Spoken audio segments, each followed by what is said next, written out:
I noticed tape on curb trippers, like there's like black and yellow tape with stripes on it. Where curb trippers. So the curb had, and like how we talked about on Town 9 Parkway, where the grass fell behind it, but people don't walk back there. But on Main Street, the sidewalks fell, and the curb head could be, Oh, sure. half an inch, 2 inches, even three. A lot of it. So that's where I said, Matt, our 70 grand is going to go away by replacing all that. Digging it out, putting 6 inches of compacted granular in, and putting 4 inches of walk there. And in the meantime, until we do that, does it make sense to put tape? Because we have a liability. I don't know if that's been a concern or an issue in the past. But I've seen it. Problem went there for a little while. There's that sidewalk with the crack down now. Any complaints or claims or anything about it? I can't think of any claims to do that. That's probably nothing. But it's definitely a warranted project. Good luck. Yeah, there's some concrete work we want to do with the program. So we'll put the sidewalk program with the road program next. Okay. Very cool. All right. Well, we should talk about next year. I have $6,000 sidewalk stuff. You want to put that sidewalk in at the new CW? That little one that goes between by the entrance, the exit door on where the south of the main entrance. Yeah, we should start thinking we could include that. But if you have other ones too, let's talk about it. Because I put a list.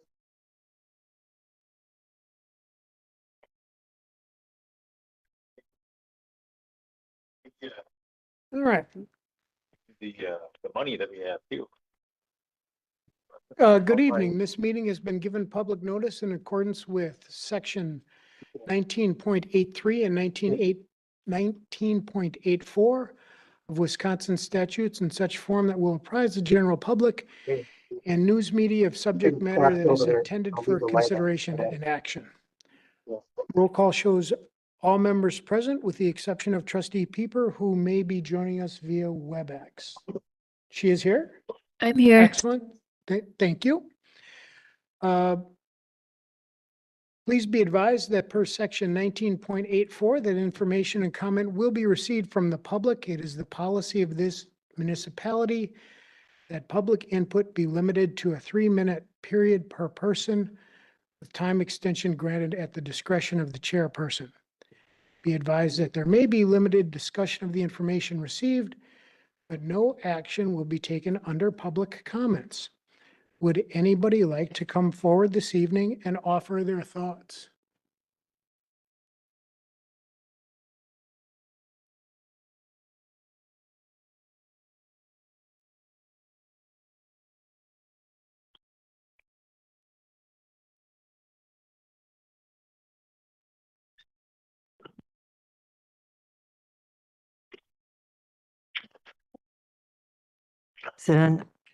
Okay. I'm just want to talk about the budget again. We were talking about fire and police buildings. What made this come about again is I just got my tax bill and it went up about $500 because of the DPW building and everything else. And I guess I think this board is jumping the gun on fire and police buildings, and I think we should hold back until we have passed the 2025 budget. There shouldn't be no further spending right now. And in looking up on the internet, I did some research on Germantown, and our average income, we have only about 22,000 people, and we have a declining citizenry. Okay, it's not growing, and the average income is between 55 and 101,000, and the majority of people are in the 55,000 range. Okay, which means their average spending a month is probably about $3,500 to $3,600, and I don't think buildings right now, when I looked at the other budgets a couple weeks ago at 25 to $50 million, and we're going to put that, lock that type of money onto only 22,000 people, that just seems incredible. It just shouldn't be done. And we have a declining citizenry here, according to the specifications. And I'm concerned about the taxpayer. That's been my whole motivation. And the amount of money that's going to burden people and the taxes went up. And you know what? That's going to change our standard of living if we start spending millions of dollars on buildings. And I think we should put a hold on this spending. I'd like to ask the board, who's ever in charge, to take a conservative look at things and see if we really need all this stuff at this time. I don't think the board leadership is in line with the community and what the financial ability is. I think it's reckless. Okay, and I think that any plan should be presented to taxpayers for any approval before anything is passed. And I haven't seen that done the way it should be done. And to show the cost to the taxpayer, not what the project's going to cost. What's it going to cost us? I don't want to change my standard of living so we can build all fancy buildings. I think the DPW building was way over the top. I lived in Wauwatosa for 44 years and their DPW was only $25 million and they have a lot more people to take care of than we did. So I just think a conservative approach should be considered right now in the spending we're doing and hold off until we know what we're doing and what's going to cost the taxpayer. I want to know what it's going to cost me. So thank you. Thank you for your thoughts this evening. Would anybody else like to come forward?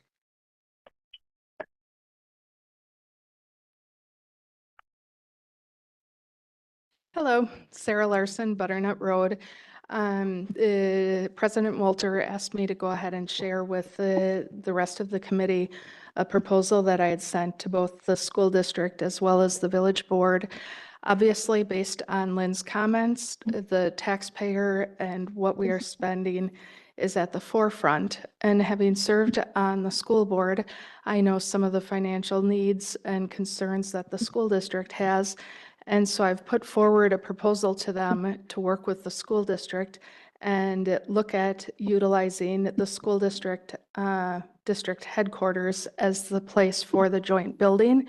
That way, there is no land that would need to be acquired, except for maybe a small strip to be able to exit out onto 145. In looking at the costs that are in the presentation tonight, there are a lot of items in there that are kind of to be determined, such as the communication tower and all of that. And I think before the public would actually endorse, I think those other numbers should be built out in there, because some of those items, you're talking a couple $100,000 worth of things that probably are not included in that total. So I know the school board representative is here and he might want to say a few words. I know that they're looking to partner with the village and hopefully it'll be good for both parties' budgets. Thanks. Thank you. Now, I want to be crystal clear. There's no decision made if it's one building or two building or a combined building or a building at all. I just want to say where we are at today. Anybody else, your thoughts for this evening, please?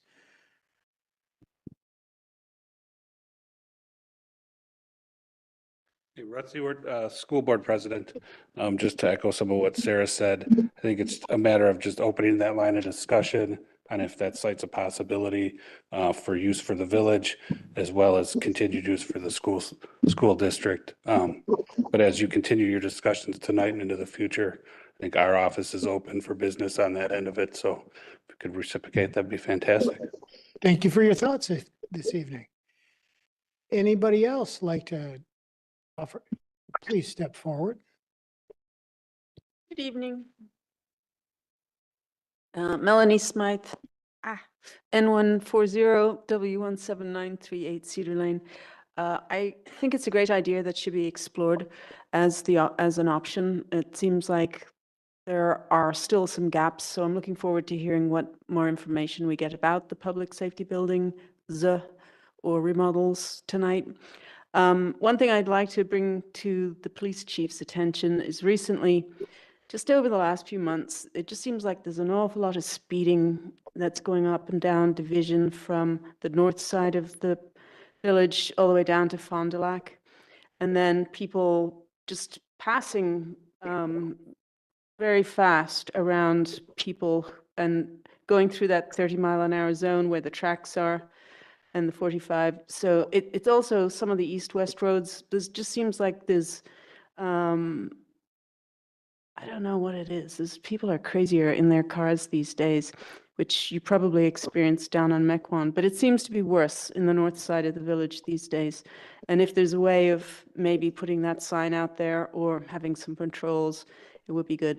I'd appreciate it. So would others. Thank you. Thank you for your thoughts this evening. Anybody else, please, like to step forward?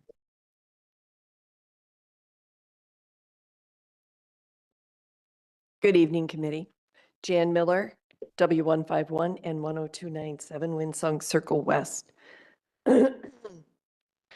I'd like to say that I think Ms. Larson and Russ Ewert had a great idea about looking at some other inventory that the village of Germantown owns. In other words, I would like to see a list of all of the properties that the village of Germantown owns or the school district and collaborate. I think there might be a better location or a better way to do this. I'm all for police and fire, and we want to make sure that they're taken care of. However, we also have to understand how much we've already spent. And I'm not sure what our borrowing power is. So I would also like a serious research and some dollars about temporary housing. So if we have an immediate need, let's take care of it. And I think one of the ways that we could do it is temporary housing. But many of my constituents are saying, my taxes are going up this year. What the heck is going on? So I'd like a complete analysis of all those pieces. And I just wanted to say, I was very sad to hear that Chief Snow is retiring, and certainly appreciate all your service. And it's been great working with you. And I wish you the best in retirement. I know it's scary, but it's really good on the other side. Good luck. Thank you. Anybody else like to come forward this evening, please? Okay, we'll move on to approval of the minutes from the October 7th meeting, please. Make a motion to approve the October 7th PSC meeting minutes as presented. Second. Motion has been made and seconded. Any discussion? Seeing that there is none, all in favor, please say aye. Aye. All those opposed, motion passes. Mr. Commissioner, or has this meeting been posted for a quorum? Too many trustees. I got most of the village board here. Ooh, If we have not posted that there will be a quorum, somebody needs to leave.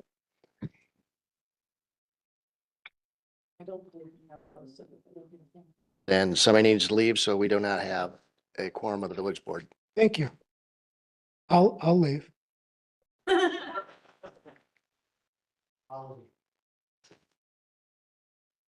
Thanks, Bob.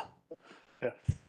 So that was correct. And we do not typically post notices for a quorum of the entire village board for committee meetings. So, So we still have 5 trustees present. yes. And So somebody else quorum is has to 5 leave too. trustees, correct. Yeah.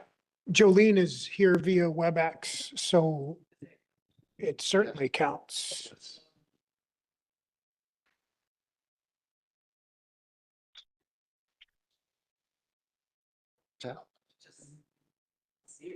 I got thrown out of meeting. Since I got thrown out, it's just, let's just start doing it everywhere.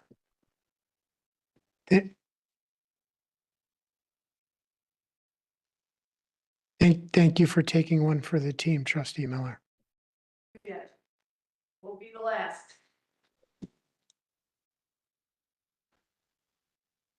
Thank you, trustee Baum. Yes. Moving on to item 5A, please, the police monthly reports.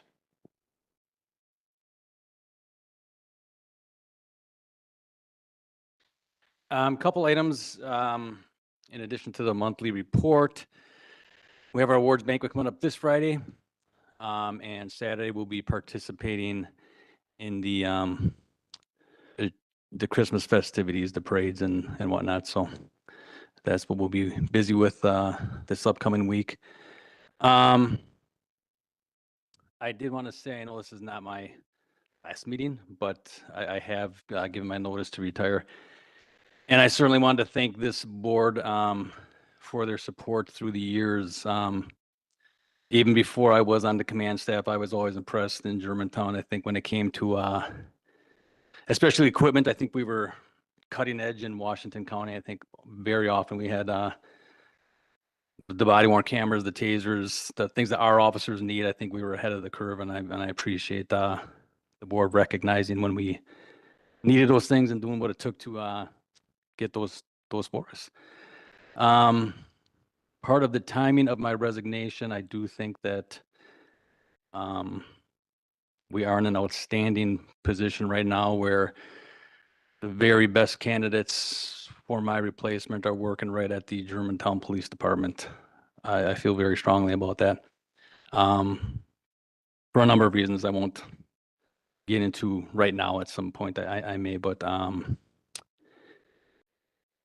I think it is the best fit for the department moving forward. We have, the village board has certainly emphasized succession planning, and we have taken that very seriously. And we have invested a great deal of money in our people to make sure that they're ready to step up and take leadership roles. So we are certainly prepared in that area, and that's part of the reason why I feel why the timing right now is right, because I don't think that this department will skip a beat without me. There's people that are that good to move it forward. So just wanted to make that observation, and that's all I had. And Chief Snow, when is officially your last day, please? January 6th. Yes. Thank you. Chief Delane, please, fire department monthly reports. On October 19th, the fire department responded to a house fire at the intersection of Holy Hill and Division Road. I'm very proud to say that the fire department managed to contain the fire to just the exterior siding and plywood with a little bit of smoke damage in the house. So that fast response time, as we see in the reports every month, really comes into play when it comes to something like this. In addition to that, the fire department was extremely busy in the month of October with all of our public educations and PR events, with the department going to over 25 different events throughout the course of October. Thank you, Chief Delane. Overtime reports, gentlemen. Chief Snow. I think we're in a very good position to stay within our budget for overtime this year. Things are tracking quite well. This Saturday will be a big overtime day for us with the Christmas festivities, but doing very well. We're getting more people off of field training and able to staff a lot of those vacancies without overtime. Thank you, Chief Snow. Chief Delane, please.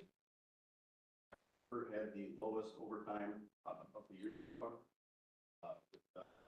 99.75.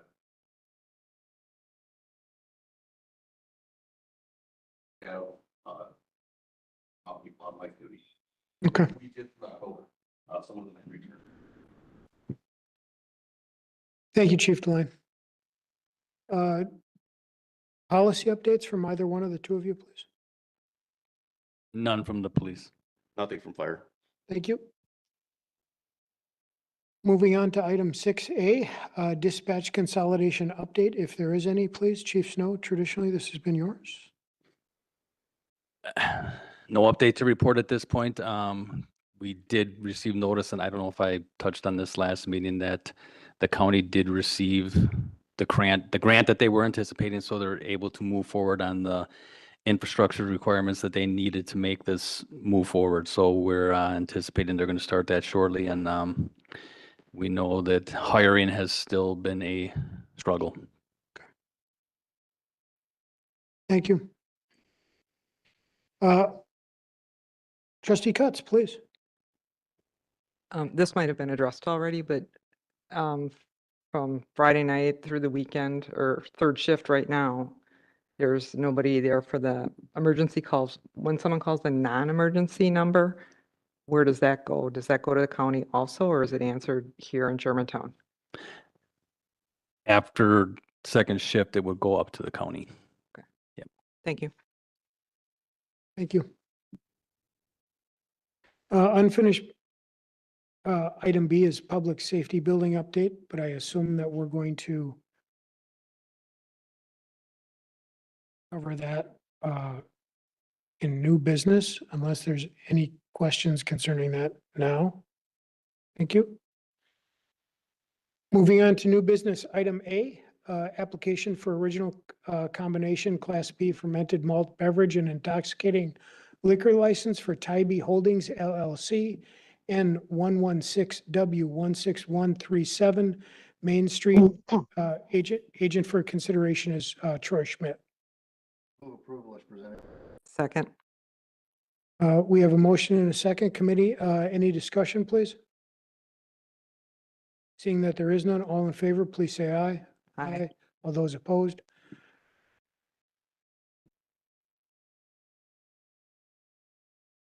Item passes. New business, B, annual outside premise extension application for Tybee Holdings LLC and 116W16137 Main Street. Make a motion.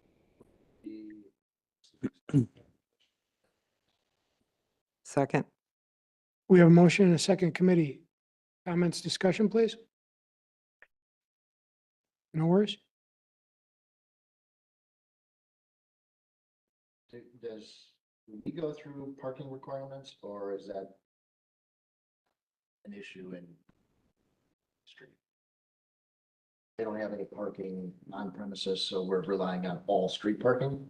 Is your microphone on? No, it's not. So I'll repeat the question. Is there a parking requirement for this business? Because that's generally what I look at Plan Commission. But because it's a Main Street property, I don't know if we have parking requirements. So I'll let it go for now.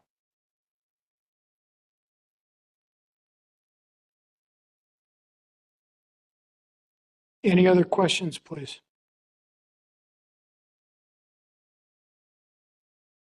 All those in favor, please say aye.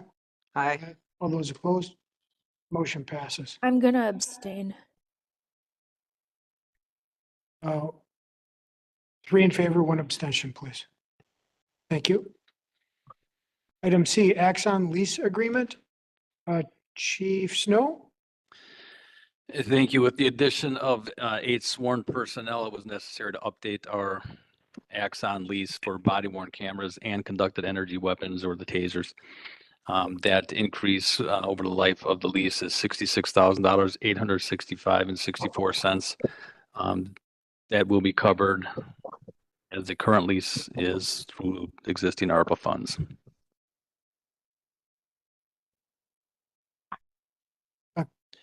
Committee, Move approval as presented. Second. there are unallocated ARPA funds in the tune of $66,000 to dedicate to this. Do I hear you correctly, Chief Snow? That's correct. I had talked with the finance director on this prior to submitting this. All those in favor, please say, Question on that. Trustee Cutts, please. So I don't, Mr. Kreckler, you might be able to answer this. The ARPA funds have to be committed by the end of this year, but I thought they had to be used up by the end of 2025. So how will this cover through till 2027?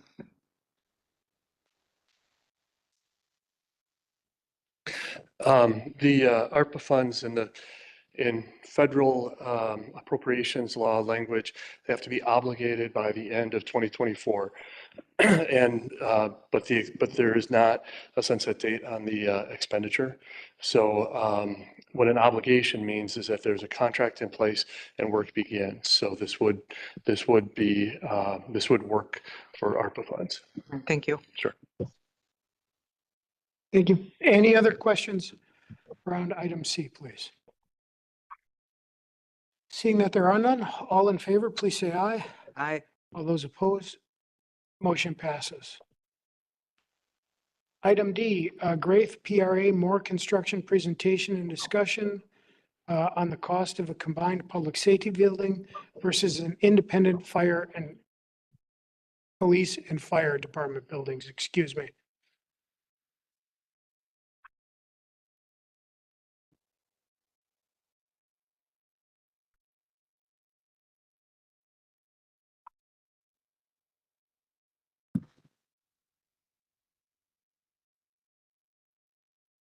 Thank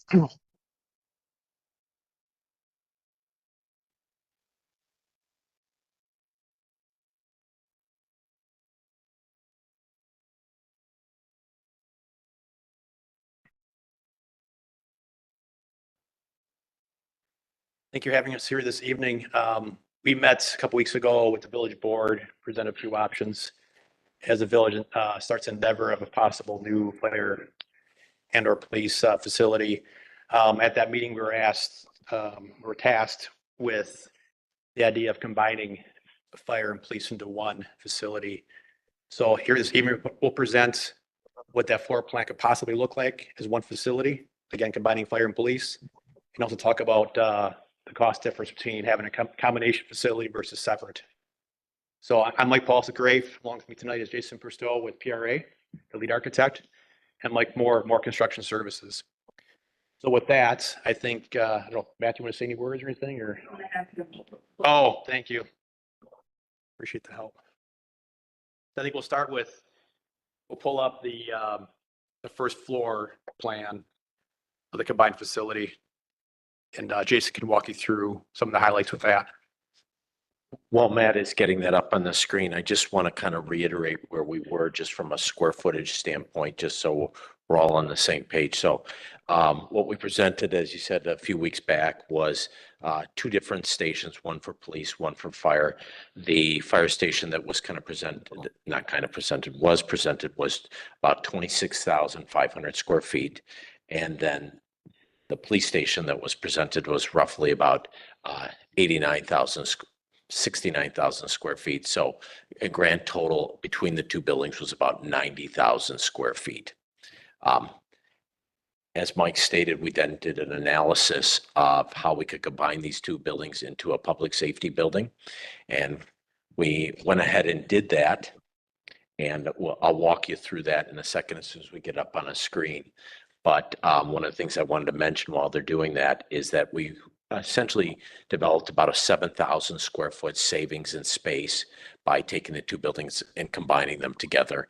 And I'll walk through where that difference is as soon as the drawings are up. So not quite a 10,000 square foot savings between the two buildings, but certainly 7,000 square feet is a significant square footage savings. Predominantly that was achieved through a common lobby, some common restrooms, a common large training center, and a common fitness area, along with some other shared spaces such as conference rooms. And so what we did in this drawing represents that, if you will, conceptual idea of how these two buildings could be combined. There's sort of a center area where the lobby is, the public toilet rooms, the major training room, and the fitness center that all could be shared spaces. I'm going to go ahead and just point on the screen real briefly where that is. Right.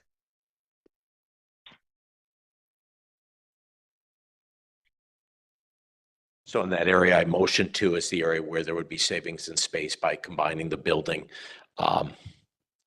Otherwise, essentially the design just kind of, for lack of prescription, pushes these two buildings together into one.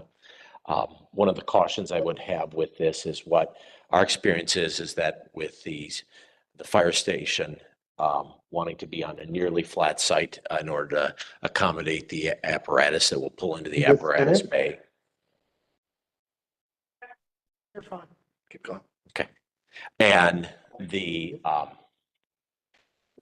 police station design is a two-story building with an exposed lower level that predominantly houses parking of vehicles, sally port, intake, and some other services that we'd be looking for a site that has some slope but some flatness to it. So just as a constraint, the site is going to be maybe not difficult to find, but it's potentially going to rule out some sites will need some specific grading characteristics to it. Obviously, we can create some of those by shifting earth around, but just something to be aware of.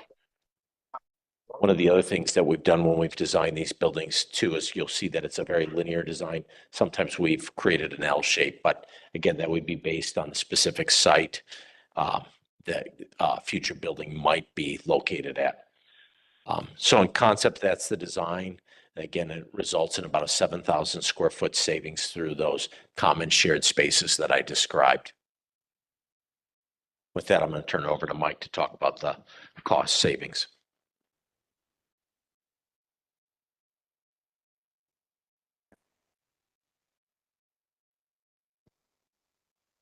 We could have a Colin user mute them.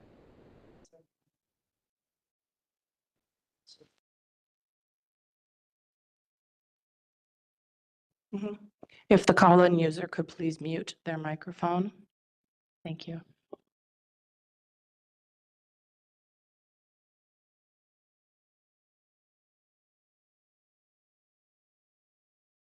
Go ahead, please. Sure.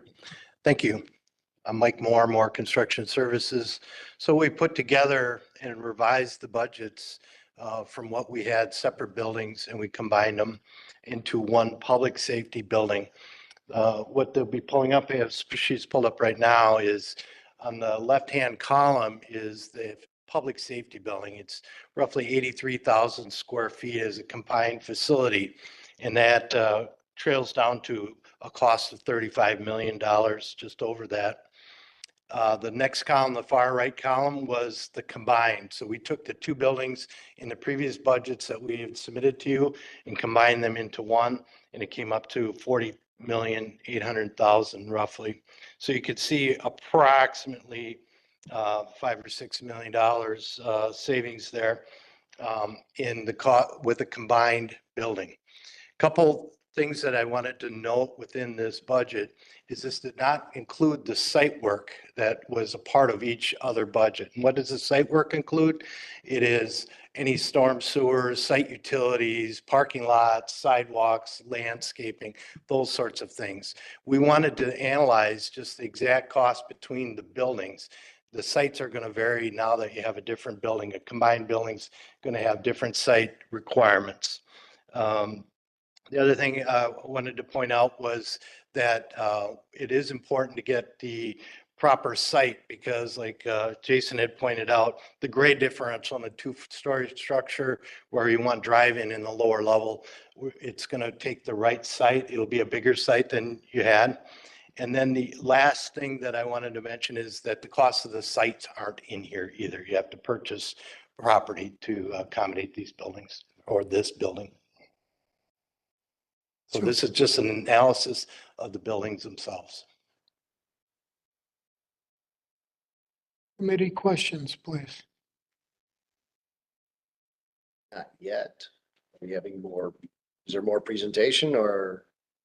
That's it.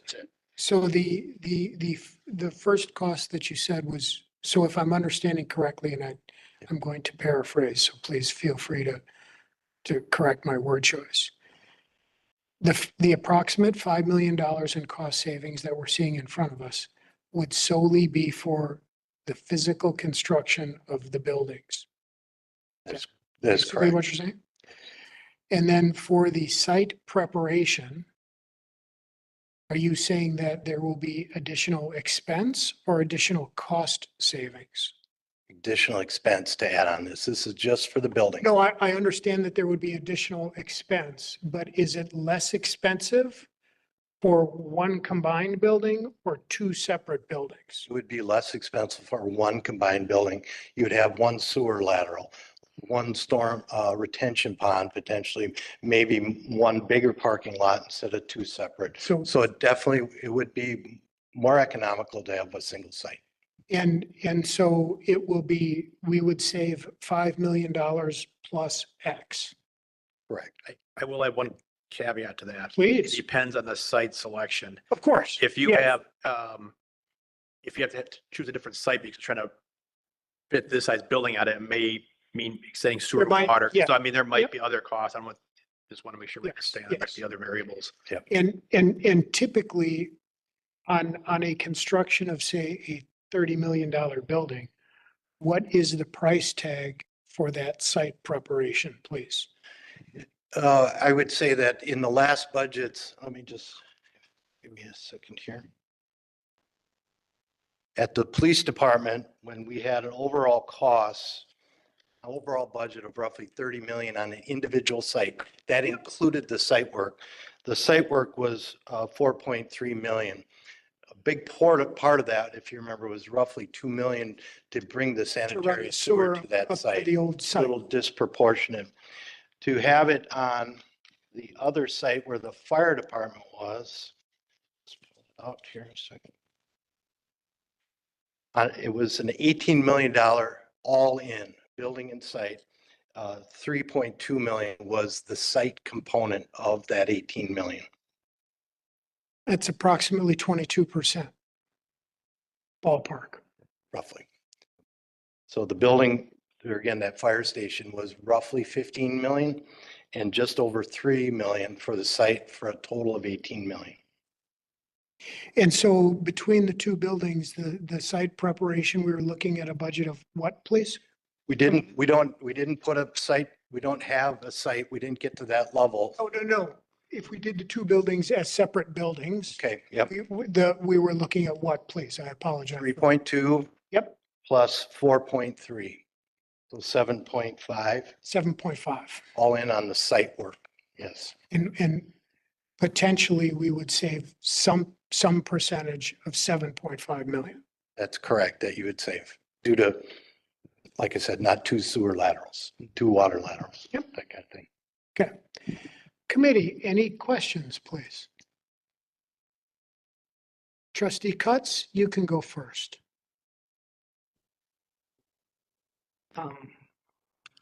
It's kind of hard to know because we're trying to figure out savings and you never know what you're going to come across when you start building. And I don't know if this is a question I should ask now or when they do their presentations, but the new building has a gun range and everything in it. Do you currently use waste management? Or where do you guys go for your range? We do use waste management when it's available, yes. So would there be cost savings? Like, do you pay something to waste management now and having it in-house is going to save some money too for the police department? We do not pay anything to waste management, but it is an agreement with waste management that they're free to terminate at any time as development continues down there. There's a number of other agencies that use that as well. So we basically compete for usage with those other agencies. Thank you. Outdoor range, That's correct. winter time? We have used it in the wintertime. We typically don't. At times we have used the Washington County indoor range. That's increasingly becoming more unavailable as they're having issues with their range as well. Thank you. Trustee Cutts, any other questions? Just for Chief Delane, when we had the first presentation, they showed for the 3 different locations they were looking at for fire. And they were talking about the time to get to places with the 10-minute mark. But I believe once when we had a conversation, you said for the insurance, it's 5.5 lane miles. It's not a minute requirement. Correct. It's 5.5 lane miles away from the fire station in any area of the village that's non-hydranted.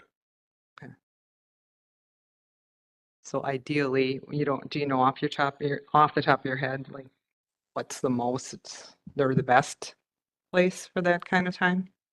So the spot that we had looked at Friedenfeld Park gave us the best coverage to that area where we're deficient in that 5.5 lane miles. The area off of Dodgers Bay Road was very close, within tenths of a mile from what I figured it out, but just by marking it up on GIS. And then the current station that's in by the high school covers the other areas as far as the lane miles. It covers the rest of the village except for that northeast area. Okay, thank you. Thank you. Thank you, trustee Cutts. Trustee Baum, please. And I'm gonna go up to the 20,000 foot level. And this originally started out as we need a new police station. We now, at the original presentation, people got very agitated because it was a police station and a fire station and a remodel expansion of the existing fire station. People want to know how we got there. How did we get to all this stuff when all that was asked for was a police station? What can you tell me? What can you tell our constituents so that I can stop responding to phone calls? Is that? Okay. In the parameters of this meeting? Well, I was going to say E, but we can go there because I have very much the same question. I don't know if these gentlemen are able to answer that question though. I could weigh in on one. Anybody. Original study was to study the fire and the police. That's what we were doing, providing a preliminary plan, preliminary budget. During the process, we were brought to our attention that the existing fire station number 2 needed work, accommodation. So the first time we had heard about that was it came out of the study that we were putting together on the police and the fire station. So that's how number 2 came to us. You guys can weigh in.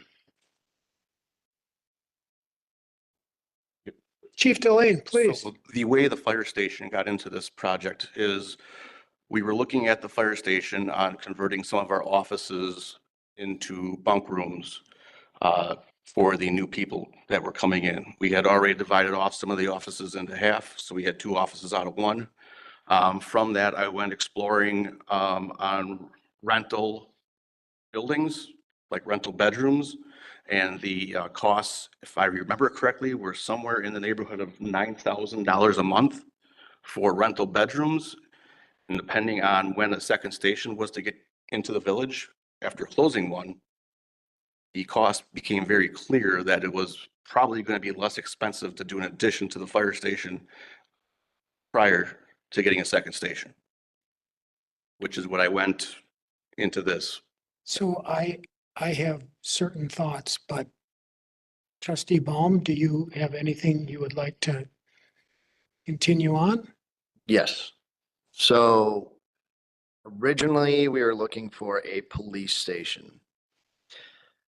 We then moved into a public safety building, which I am not opposed to, and I don't have a problem with that line of discussion and exploration. Number of years ago, we looked towards that, but never got anywhere towards it because none of these projects went forward 10 years ago.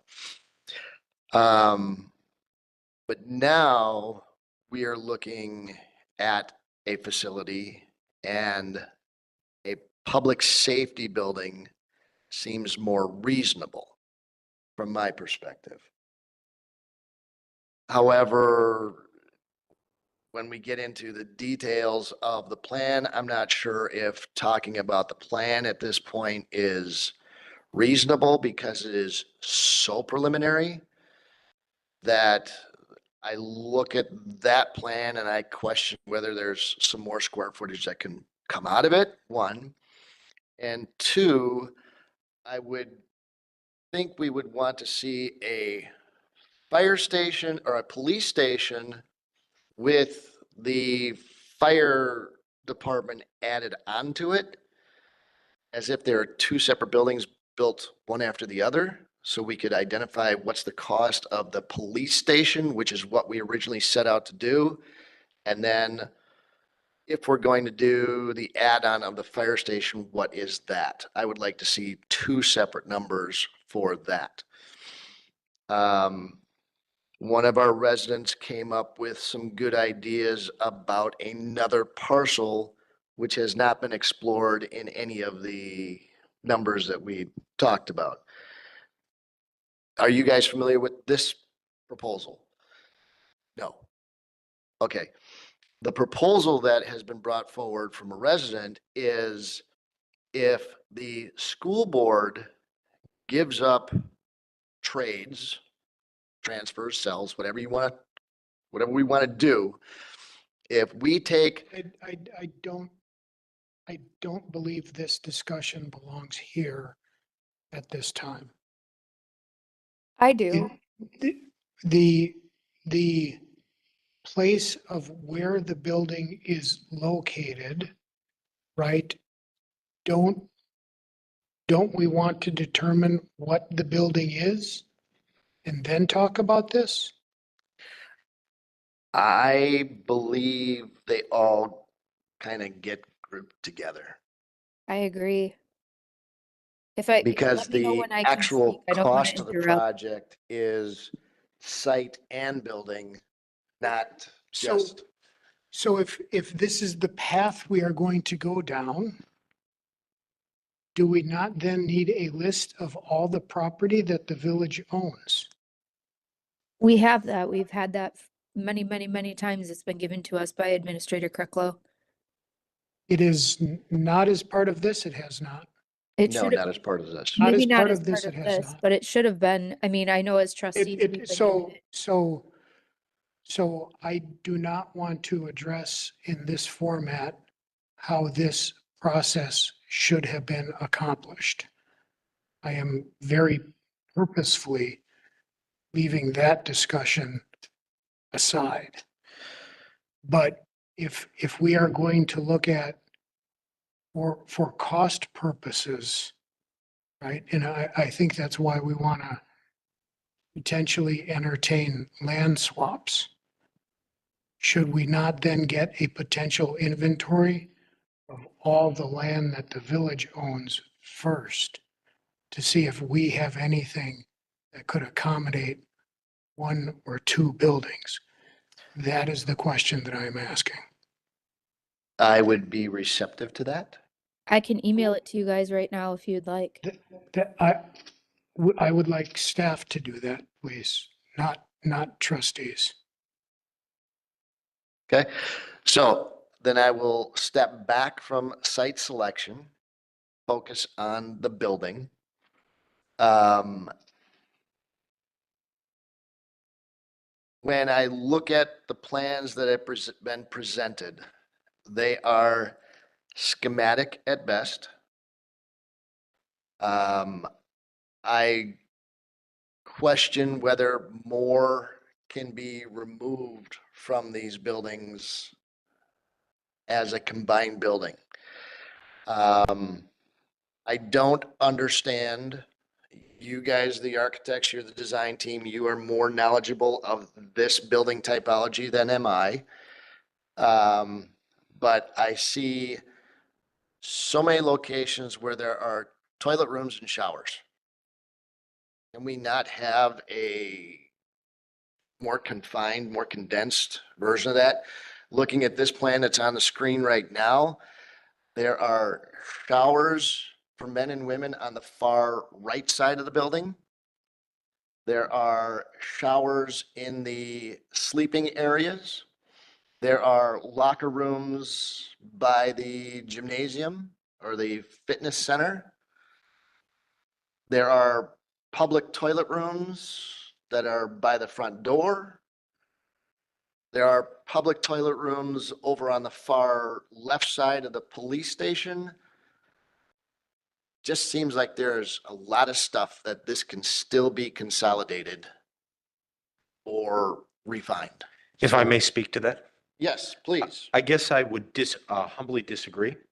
That's, you are more knowledgeable than I am in this type. And I'll try to explain why. So I'm going to start on plan right and identify, agreed, there are some showers there. So those showers are used when the firemen come into the station after fighting a fire. They are dirty, they're full of carcinogens, and those are typically, from a design standpoint, kept separate from any other shower in the building. So that's the purpose of those two. There's a men's and a woman's for those. That's the reason for those. Then I would agree, there are some shower rooms in the middle of the building that are, for lack of a better description, dedicated to the fire department. Those are for their hygiene needs as they are living there for a 24-hour shift. So that's their daily shower area. The ratio is a ratio that we've used previously. It's basically a 2-to-1 ratio, and we've found good success with that with other fire departments based on timing, staffing, and most often wanting to shower in the early AM hours. Not all, but, and then you are correct, there's a, if you will, a third set of shower rooms. Those are for the fitness and locker rooms areas that are dedicated to the fire staff. When we've done public safety buildings, we've done about 3 of them, we've always kept those showers separate.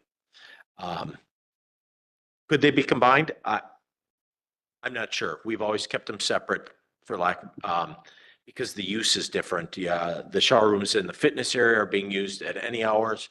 The showers in the bunk room area of the fire department are predominantly used in the morning and use slightly different use. So that's why we've designed it that way, and that's what we've been successful with in the past with our other fire stations. So that's our past precedence there. And that's the rationale for that design. Generally speaking, I think we went through and looked at the space needs analysis and tried to find any area where they, the 2 departments could share spaces, and that's where we got that about 7,000 square foot savings. But certainly would be open to, if we took these plans, which are conceptual in nature, and I'll happily use your phrase schematic at best, to the next level, we could further investigate to see, you know, the nature of, you know, maybe we could eliminate one or a men's and women's shower on the locker room side, or maybe one on the fire department size. And if there's the opportunity and 3 or 4 firefighters need to shower at the same time for some reason, maybe in those random occasions they could go over to the fitness room. So I think some of that could be explored with further discussions with both department staff and further refinement of the design. Okay. Further, when I was thinking about this as it's been evolving over the past couple of years now, year or so, we've been talking about this. Again, it was a police station. And in this concept, it does seem like police station is left, fire station is right. I would like to see a breakout of the numbers. What is the police station cost? What is the fire station cost? Because again, what our residents understood is we are looking for a police station. Then we move to a public safety building. Can we separate the numbers to get us there? Yes. Yeah, we can break that out. Thank you. Site selection is going to be an issue as you presented. This is a 2-story building, which would fit better on a split level property, much like a shopping center that you have entrances on the top level for certain aspects, and then you have entrances on the lower level for other aspects. That would be a evaluation of all the properties that we have. What do we have that fits on there, that meets that criteria? What is the acreage that is required for this in general? I know every site is gonna change a bit, but what do you think? How many acres do we need so we can have our staff say, here's the lots that are 35 acres that we need, 5 acres that we need. I don't know what the number is. So what should I set our people towards? Find me all the lots that are so big. The building itself's about 2 acres. I think just based on the square footage alone. Jason, is that pretty close? So I didn't go off the cuff here, to be honest, but I would say you're gonna look at least double that, maybe 5 to 6 acres comfortably. So 4 acres and larger. I think 4 to 6, if I had to take a test. I mean, I wasn't prepared to answer this question, but 4 acres and magnitude. larger. yeah.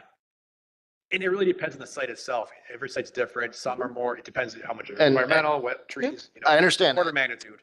So that's why I'm asking for a generality. Yeah, off the cuff, I would probably increase that a little bit. I think it's probably, you said up 4 and up. 6, I would say. I'm gonna say, rough numbers, I say it's closer to 6 and up Okay. would be the requirement. So who is going to get us this list? Steve, are you going to get us this list of all properties that we have that can be considered? Or are we entertaining buying property? Which is what people went out and looked at. Yeah, we do have a map that shows all village-owned properties within the village districts. There's really not going to be anything that meets this. That big. Not big. There's big properties, but those tend to be well north of Freistadt, well out of water and sewer service, heavy on wetlands. Otherwise, the property we own are places where we have existing facilities. This land that we're sitting on here, lift stations, wells, pumps, that kind of thing.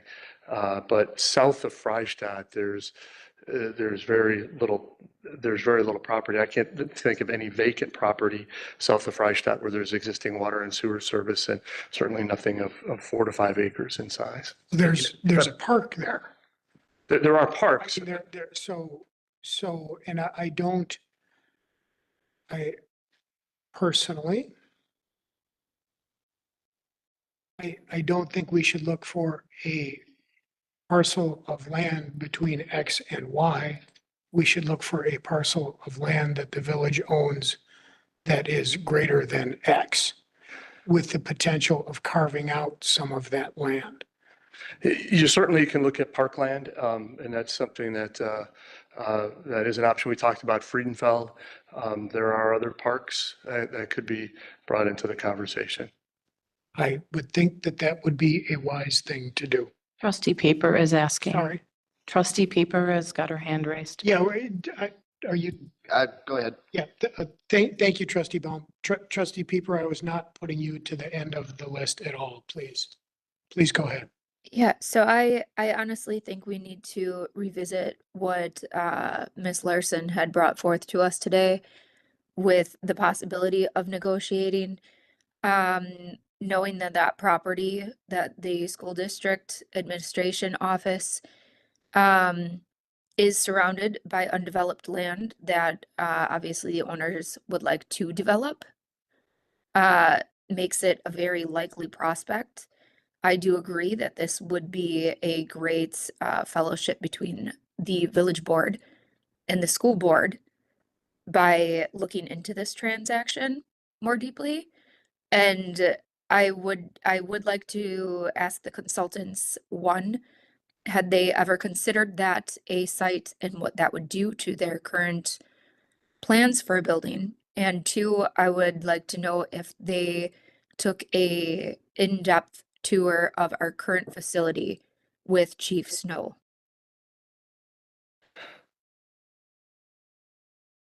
If I could, and I'll let the consultants speak for themselves. I just wanted to make a couple of quick comments. And the consultants did tour both the fire and police station, and a lot of what you see here is based upon those tours. The purpose. Did they tour with Chief Snow? Chief Snow, yes. Chief Snow was with them on the police department, and Chief Delane was with them on the fire department. But the study that they were engaged to complete was a needs assessment and a feasibility study. And the needs assessment um, was looking at staff both now and in the future, and then based on, their expertise in the field, looking at what the space requirements are, and what types and size of facilities would be needed in the future, both for police and for fire. They did not, they didn't, a thorough locational analysis was not part of the scope of what they were doing, and isn't part of the scope of what we're looking at right now. There were some sites that were reviewed in order to kind of narrow down some cost estimates and to try to get a better understanding of the differences in what the police needed for location and what the fire department needed in a location. And that was what was brought before the board. And at the board's direction, we've got information here on a combined facility. I think the next step is to narrow down and narrow down what this facility would look like, how large it would be, and what the space requirements would be. And once that's nailed down, then addressing, okay, where could we put this, and what would that location look like? So we do not have any action items on this agenda for this. I would be foolish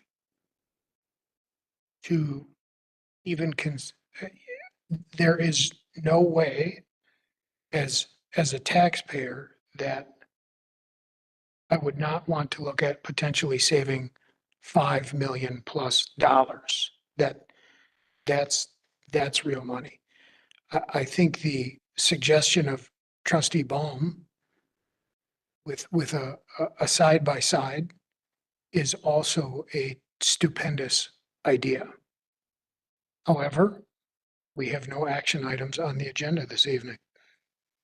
I also don't think we have to necessarily get the site or the building plan done first without a site, because if that school district property would work, if it's close to what we need, the building could be adjusted. Yeah, but if we are going to do a side by side, I would assume that would change our site needs, however, because it would be less efficient, but potentially we may save significant amounts of money to do this in phases. Yes, and well, potentially, I'll let Potentially. the experts talk here in just a moment, but I think if you remember the process we went through with the DPW building, the first step that we took, we didn't do final design, we didn't get construction plans ready, but we did a needs assessment, and we got buy-in from the board, approval from the board on basically the size of the building we were looking at and the general shape of what it would look like. And then we went through a process of trying to find a site. And we looked at village-owned properties, and that's why the list you're talking about, it's going to be the same list that we looked at for the Public Works facility 3 or 4 years ago.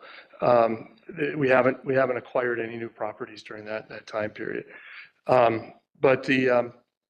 But after we got the basic size and shape of the building finalized, then we started to look for locations. And that was a fairly lengthy process too. There were several properties that we looked at acquiring. I think absolutely we should be looking at the school district land as a potential site for the building.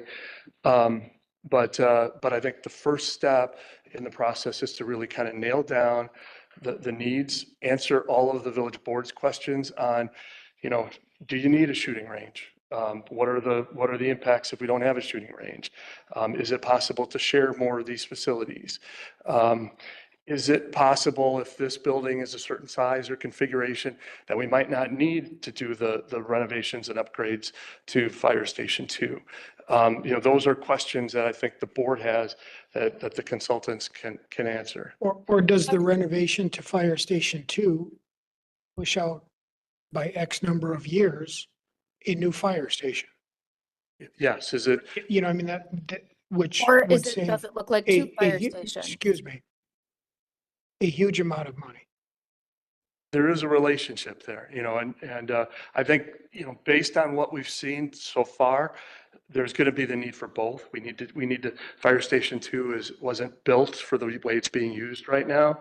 And there are needs assessment, identified that and showed that, yes, we're going to need to invest some money into Fire Station 2. But there is a relationship between how much you put at Fire Station 2 and how much goes in here. So those are I think, all questions that I think the board has that we can answer in the next phase. What we wanted to do tonight was try to identify what those were, get those questions out, the feedback from the committee, and then these guys will put together a proposal on what it'll take to do that as a second phase to the study, and we'll bring that back to the committee for review and approval at a future meeting. Thank you. Trustee Peeper, you wanted to say something, Yes. please? I wasn't done speaking. If Administrator Krecklow remembers correctly, that the Public Works building, when we initially were planning on building the new Public Works building, it was going to be at the Little League fields. And we had to modify our plans for the Public Works building per that land site, which was beginning to be very difficult. And while we were making our square fit into a circle there, we realized that our square fit elsewhere. And I feel like before we get further down the road with this planning process, it might be beneficial financially and for the consultants to have a place picked out in mind and then have the square fit into the square, if that makes sense.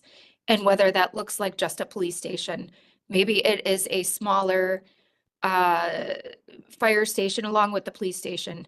Maybe it is a police station plus a fire station. Who knows what that may look like? But if we have that first, I feel like we won't spin ourselves around in circles as long as we did with the Public Works building that we did. I would say that also would be a valid approach. Trustee Baum, please. So when we were looking at the DPW building, the architect took an assessment of what our needs were at the time. They laid out a building schematically, as you see here, based on what we had today. And during that process, we started asking the questions, what do we need 20 years from now? And that's where we started looking at, how do we expand that building? How does that building grow over time? And that's when we realized the growth of that building didn't fit on that site. So then we decided, let's go look for other parcels. I questioned this building as well to both chiefs. How long does this building last? Does it need to grow in 10 years, 15 years, 20 years? Or is this a building like the DPW that is geared towards lasting 50, 60, 70 years? So when we were working with the consultants, we used the village's 2050 plan with the numbers on there to plan out through the end of that plan to size the buildings and the other fire station. So what we see here, or with this and the last proposal, was where the fire department should be up through 2050. Okay. Chief Snow? Yeah, and I think this design is consistent with the space needs we had identified with the original police building, and that was looking out toward that 2050 and what we anticipated our needs would be out that far. So 2050 is 25 years out. So this is a 25-year building that in 25 years, we will need to do something additional. We do not build second police stations while we do build second and third fire stations. So if we're going to need more, how does a building like this get expanded? Is there a conceptual, yeah, we're just going to blow out this wall and move it over? I don't know if that's there. Yeah, maybe I could address that for a second. Yes. So I just want to reiterate, we did design to the 2050 requirements that had been identified. So as you said, roughly 25-year building.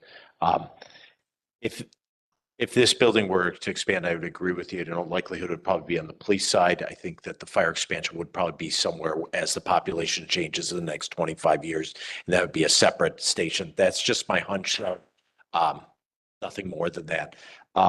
There would be space to expand this building plan up if you will, the way we had conceptually designed it for the DPW site. And I would think we'd keep some of those same thoughts for whatever site we so identify. But there is the capacity to go plan up. Vertical. Both vertical and literally plan up, so up on the screen. Go out the back. Go out the back, if you will. Thank you. Okay. All right. I'm gonna ask some questions because I don't understand your typology here, but Chief Snow, I've got a roll call room and I've got a training room.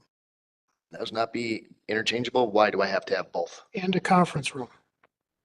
Yep, and I think the challenge there is that the training room gets used very frequently, as does the roll call room. You're not going to be able to have host outside training and then, dual purpose it with roll call room, which the roll call room is going to get used 3 times a day. For 20 minutes, 2 hours? 20 minutes to half an hour. 20 minutes to a half hour. I'd recommend you go through the full tour with Chief Snow and see what each room that we currently have, what it is being used for, how often, and how it does not suit the needs. Once you go through that tour, you have a much better idea. Chief Snow is not creating rooms that are not being used. He is trying to make a functional space. Trust me on that one. Some of my questions are geared towards educating the public so that they understand why this is being done. So bear with me. Could I comment on that one? Sure. So the roll call room is Chief Snow. I think he summarized it accurately, 3 times a day at a minimum. That space is also designed for a potential emergency response center. So there could be a time when that room is being used 24 hours a day continuously. And again, in that situation, that room would be a continuous use. The one training room you're seeing is Milo, which is a training, and Chief Snow can probably explain it better than I, but it's a training that is used with mats and cushion and scenarios.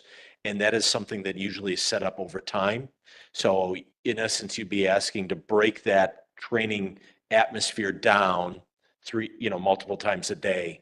So it is common to have those 2 rooms separate, roll call in that Milo training center, even though from a square footage standpoint, you look at them as an architect, I can understand they look very similar in size, and roll call is used for an hour and a half a day, and there's another 22 hours in the day or 21 and a half hours. So that's the reason why those are separate. And that's fairly common throughout the police stations we've designed. Okay. Then the fitness room, explain to me how that is, what that is. The fitness rooms, and we have one right now in the basement, and it's just a combination of cardio and free weights, and is a facility for our officers, our firefighters to use right at the station for, typically they'll come in either before their shift or after their shift. But that's, it's used very frequently over by us. Okay. Break room versus kitchen dining day room. Are those, can I not take my break in the kitchen dining room? Why are they separated? Is there I'm trying to find that. functionality? No, I would add, with respect to that specific question, the dining area that's shown in the fire station is really their day room, so that, they're cooking meals in there, they being the fire department staff. The break room is intended for a place for the police department staff to eat lunch at. So you usually don't combine those two. So it's sort of like, walking into somebody's kitchen and cooking. Okay. While I understand the bunk rooms for the fire department, I don't understand sleeping rooms for the police department. What am I missing there? So we just wanted a couple rooms because it really happens fairly frequently where you have that snowstorm, you just have some event, you have what we would call a short day where an officer ended up having to get extended to 2 a.m. and now he's got to be back in court at 8 a.m. the next day.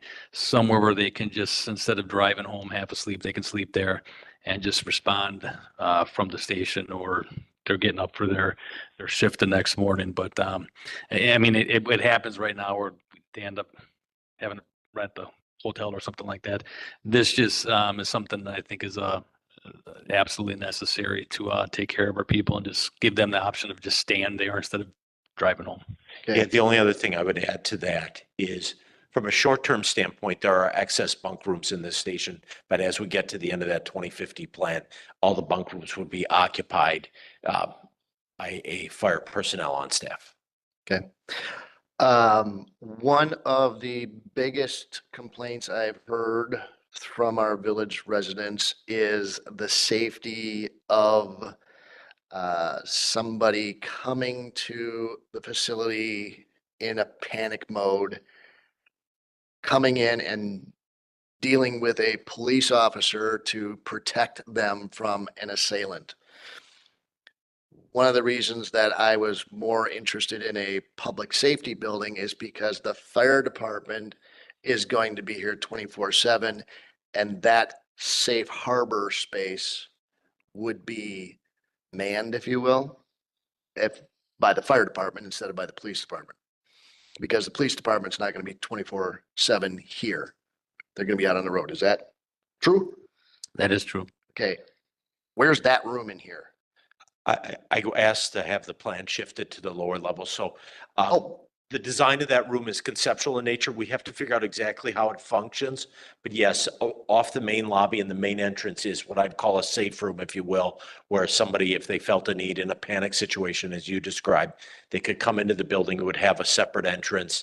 They could be in there, for lack of prescription, potentially lock themselves in, have access to a 911 phone or staff. And where's that? Where's? Thank you. Oh, It's right here. Yep, so that is designed in. I'll be honest, from a design standpoint, it's also very conceptual in nature, but we do understand the use and it is planned for and the space needs. okay. All right. I'll stop there for now and let other people ask questions while I digest some more. Trustee Cutts, anything, please? I don't really have anything new. My preference would be for combined if we can go that route, just because it would save money for the taxpayers. But we have to also look at what the chiefs are supposed to be telling us coming up about what the needs are for each one, to take that into consideration also. Thank you, Trustee Cutts. Trustee Pieper, please, anything? No. Yeah.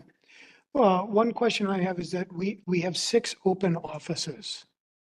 And I certainly understand future growth, but as we all know, an open office is just another word for storage room.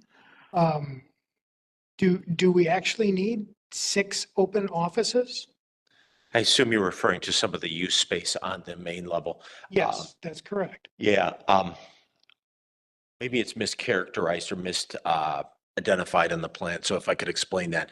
Those are open office work areas. They are all are assigned to staff that are either there now in both the departments or in future growth. So ultimately, as we expand to 2050, all those spaces do get occupied at some point. Could you explain that again using different words, please? Yeah. Yeah, so that is an open office area for both fire staff and different police staff. It'd be an open work area. For instance, in the fire department portion, that would be consist of a number of workstations where the firemen or firewomen could come in and compile their paperwork that they might have. It's a cubicle area? Yeah, so open office is the environment. It is staffed in the sense that it would be occupied. So it is not an open office, it is open office space. Correct. Thank you. Appreciate that.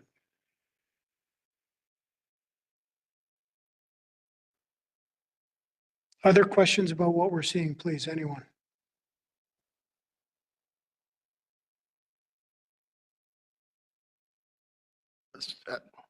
Trustee Baum, I'd be disappointed.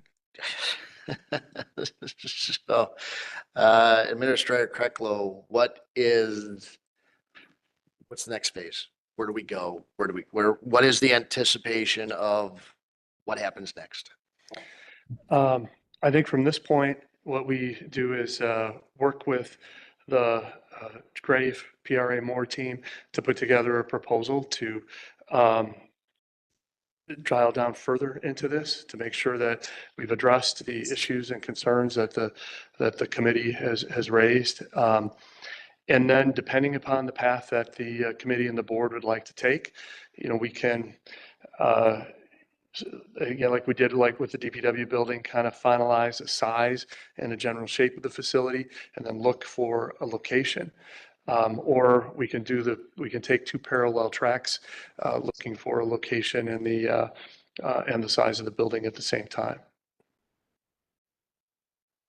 But in either event, the next step is really to bring back an amendment to the contract to continue the work here. Is it, okay, and so is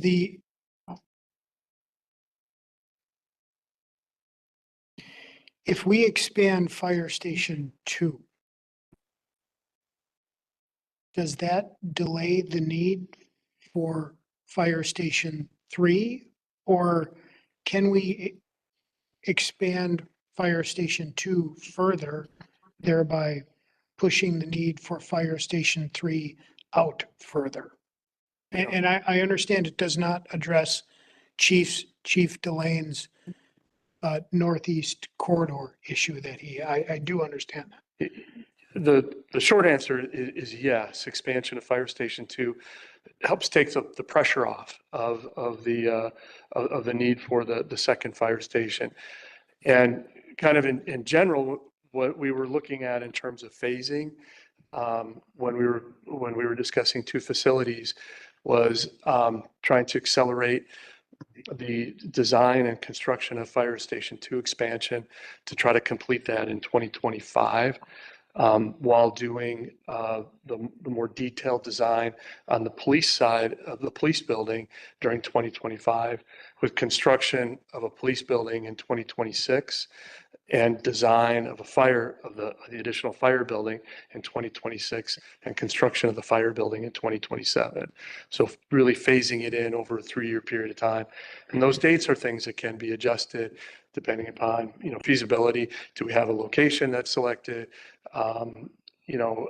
We haven't discussed financing yet. We would like with the Public Works building, when we have a cost estimate, the solid cost estimate, we would bring them in and look at optional ways of financing this to try to minimize the immediate impact on the taxpayers. So those are all considerations that would be looked into.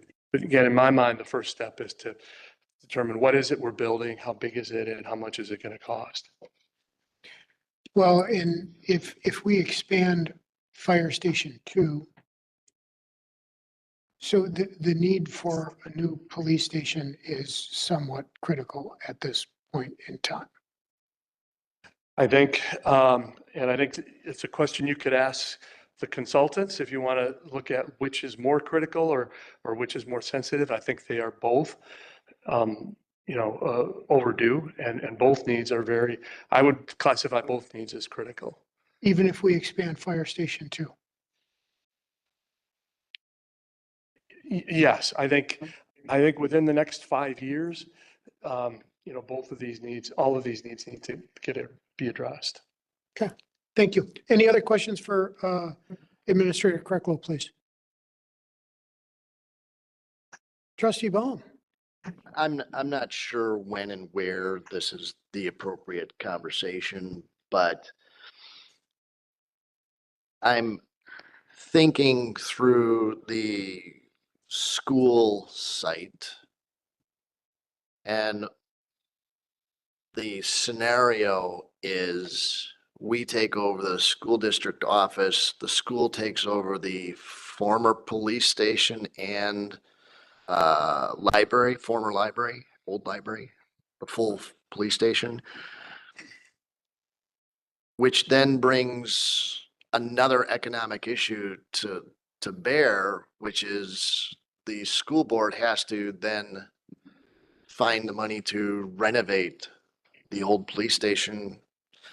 And That's not our issue. no, it's not, but it is. It's not, but it is. Well, I'm going to think about it while I'm analyzing what to do. So the school board is flush with funds to remodel everything, so I guess. I think the president of the school board would like to interject. Yeah, so the concept that was proposed is a swap. I don't think the district would be interested in swapping properties, but more providing you use to our land there, as long as we can have an office within the building to manage our staff. Is that? So you would like to be the landlord of the village? Am I understanding you correctly? No. But so the citizen that proposed it was a property swap. Correct. Yes. And we don't necessarily have an interest in trading a headache for a headache as far as where the buildings are and viability. Now, this is a new concept that we're just beginning to talk through, and our board is going to have to talk through, and I appreciate all the conversation you were having about it tonight. Our initial thoughts would be our land leased to the village at a very reasonable rate. So I'm gonna ask something because this is, I am more than happy to entertain whatever, but I would like to see whatever Yeah. on a sheet of 8.5 by 11 paper. Correct. So, Not- what I'm asking you to understand is, as you're having these conversations and the stuff that Trustee Baum's bringing right to topic here is not a swap of property. No, and I understand. Village and the district will have to work a lot of things out No, in that regard, and we're not that far down the road. I get it, but if we are going to entertain anything remotely like this before we entertain that, I'd like it to be on a sheet of paper, not in a discussion in a meeting. Correct. I would, so for the district, school district's position, we're just entering our facilities use study. So we've contracted JP Cullen and PRA for that process. I could see a potential problem with some of the discussion you're having tonight in what our thoughts on our end is if you have them design a building specific to these two functions and then say we would love to use that property, and then we throw in a caveat of I need 10 offices for my school staff. How does that fit into that? Yep. However, we're sharing a design firm in the process. So I think there's an opportunity for both parties to work collaboratively in this endeavor, while it would allow the school district to maintain funds or projected funds and keep them in our educational facilities rather than our administrative facilities. And it would provide you a desirable piece of property. As a village and as a taxpayer, we would be goofy if we didn't look at that. Correct. Yeah. Paper, please, so we can look at that. If it's not on paper, there's nothing And there. I think that's because this is about a 48-hour-old concept. It's staff to staff at some point. Right? And So we'll have to do that. You are all having a high level thought that- in that's fine. conversation, and I'd hate for you to push something into a direction that might close something up. That's all. Okay, Fantastic. but we're not going to, you understand, we're not going to wait. I mean, in the near future, we'd like to see something, please. Correct, from both parties. Yep, Yes. thank you. Do we have a direction to go forward, please?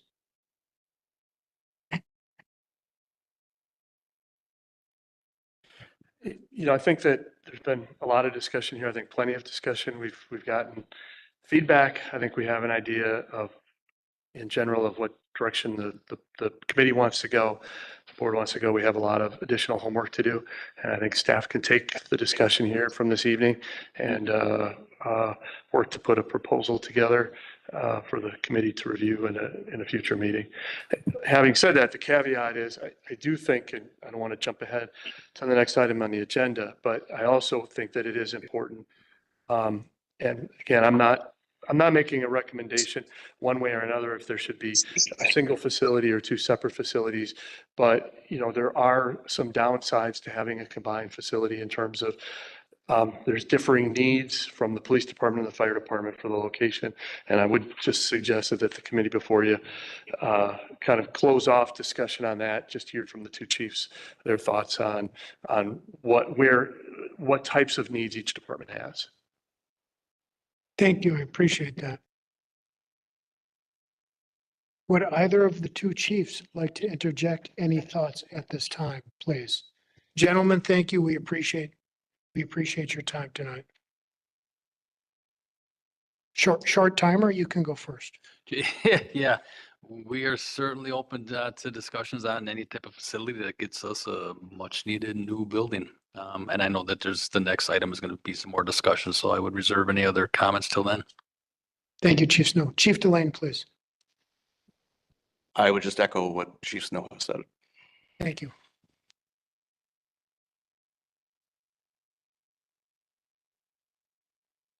Trustee Baum. One last comment on this plan that's on the screen. If why I've said police station with a fire station attached to it is if I have a flat piece of ground and I put the lower level, the parking garage underneath the office of the police station, that means that the offices of the police station are upstairs. Can the fire station be on the lower level with the parking garage of the police station?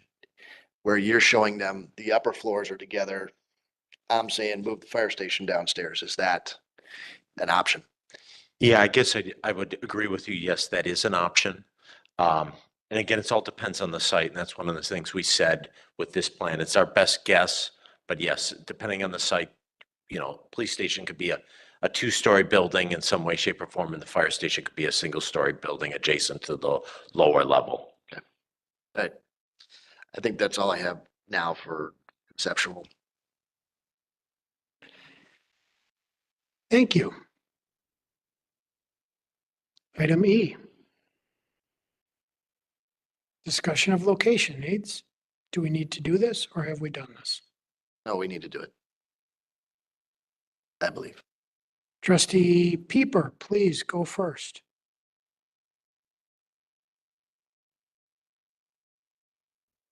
I don't have anything to say that I didn't already say. Thank you. Trustee Cutts? No, are we on the next item? We're on item E, Location. location.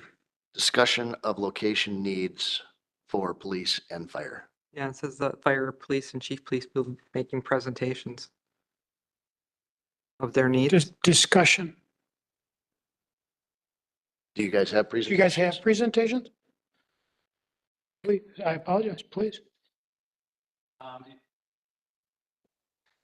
And I basically just put some thoughts down here that I think I've discussed somewhat in detail up to this point, but just to revisit some of these items. So I certainly understand there are limited options for where this building needs to go. I'm kind of approaching this from this is a best case scenario. If you said, Chief, pick your spot. This is you can go anywhere you want.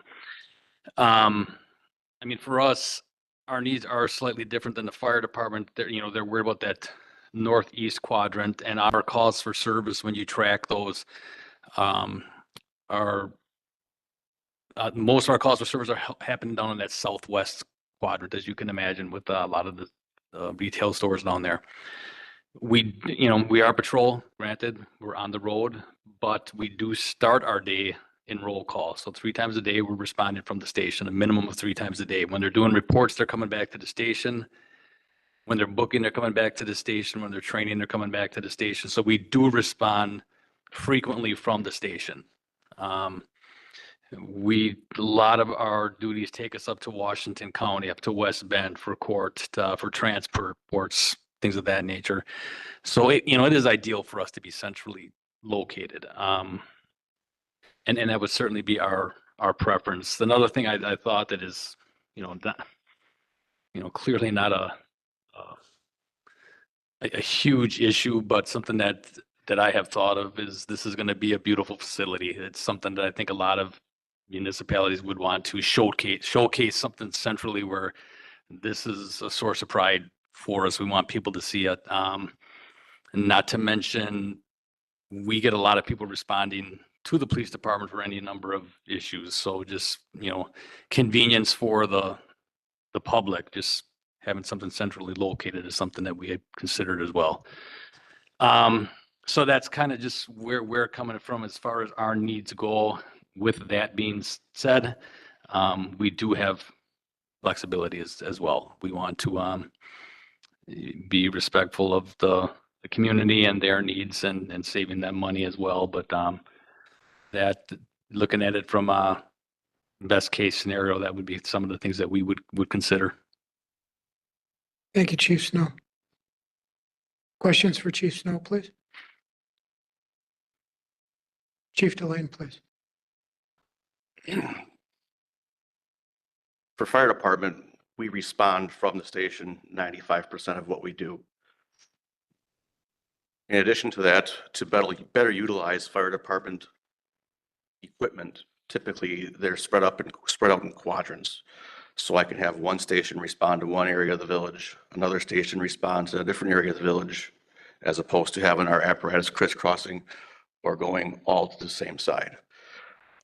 The areas that we had originally picked, which was presented at the last meeting, were areas that kind of fit our needs as far as our responses, in addition to allowing us to divide up our assets and to get those response areas or response by stations kind of working for us. However, we understand there are some constraints too. In addition to that, like the location that the police department had originally looked at, the prior DPW facility, would put us about 3/4 of a mile away from our current station, which would be even closer than our original first station was. And part of the reason why that was closed was due to overlaps in response areas, and just the facility wasn't made to have any overnight arrangements for firefighters. Also, with that, when we did have that consultant come in 2018, 17, we had talked back then that that consultant had a 5-year plan, which is we're past, and we're growing considerably. Facility that was combined would be great with us. We work very well and very closely with our police department. Our biggest thing would be location. Thank you. Any questions for Chief Delane, please? Trustee Bowen, please. Chief Delane, you talk about not having a crossover. If I have a second fire station, what does that do for apparatus equipment? I've got one hook and ladder truck. Do I now need 2? I've got 4 ambulances. Do I now need 8? I've got so many tenders. I got so many engines. Do I need any more equipment with a second fire station? To answer that question, no. Ish. Yes. Typically, we have 2 fire engines right now. There'll be an engine in each fire station. Yes. We have 1 ladder truck that would stay at the current one because it's more closely related to the businesses that would rely on that response area, specifically Gables of Germantown, where you have, and Fairway Knolls, where you have 3 stories that you need to get senior citizens out of. Where on the far side of town, we really don't have any of those types of facilities. The ambulances would get split up 2 on each side of the village. The staffing would get split up as well, so you have even numbers working out of each station to try and prevent as much of that crossover as possible. The ish part of it is what happens when one of the fire engines goes down, because then there is not a backup for either fire station. If you remember correctly, we used to have 3 fire engines prior to us closing the other station. We sold it so we could get everything into 1 fire station. So that took away our backup whenever one of our engines went down. So that would be the part that would be needed to complete the puzzle. Otherwise, as far as apparatus goes, we do have everything that we need to complete our ISO rating, to keep our rating at least a 3. And it is currently stored at fire station number 2. And are we going to split all that in half and put half in each one? Or are we going to leave it all in fire station number 1 or station 2? All the apparatus would be split in half. So hoses and tanks and. So typically, when you buy a new fire engine or something along those lines, you have enough hose for what's on the truck and to turn the truck over. So there's already enough hose there to outfit each truck twice. So it would be split. Air tanks, Same thing. thing. That's all spec'd out in the NFPA standard when we buy the trucks on how much you have to have. Okay, so I don't know the language, just like I told these guys, I don't know. You got a lot of stuff that you need to store, and that's one of your problems is you have too much stuff to store in this fire station. So is half of everything that we have going over to the new fire station, or, for example, the door training device, breaching doors, that stays over there, or we gotta get another one for this location? No, that would stay because that's where our fire training ground is with our burn towers. So like if you use the city of Milwaukee for an example, when they do training, they take a company out of service and go to their Bureau of Instruction and Training. They do their training there, then they clear and go back to their normal fire station. So it would just be circulating things through that training center. But the essentials of what you need for your fire station would stay at each individual fire station. Okay. Another question that somebody had posed to me is the Survive Alive house. Yes. That is on the grounds, on the complex grounds of Fire Station 2. Somebody asked if that can be converted to residential for you guys to stay in for a period of time. Instead of building an addition for bunk rooms, we clean that up and use that for bunk rooms. We have discussed doing that. There would be a couple problems that I could foresee doing that. Number one, it's 2 o'clock in the morning during a blizzard. Are you going to want to get up and run all the way through the snow back to the fire station and then change so you get into your fire boots? Another problem that we've discussed with that would just be supervision. Are you going to hire more officers to keep track of people? Not that we don't trust our people, but you never know what's going to happen when people are staying in a different building by themselves. As a temporary stopgap measure, reasonable. Reasonable, with the exception of during the school year, where that building is utilized all day, every day by the school district. Did not realize it was still being used. That was. Yes, yeah, the school district leases that building during the school year from the village. Okay. What does the school district do with the Survive Alive house?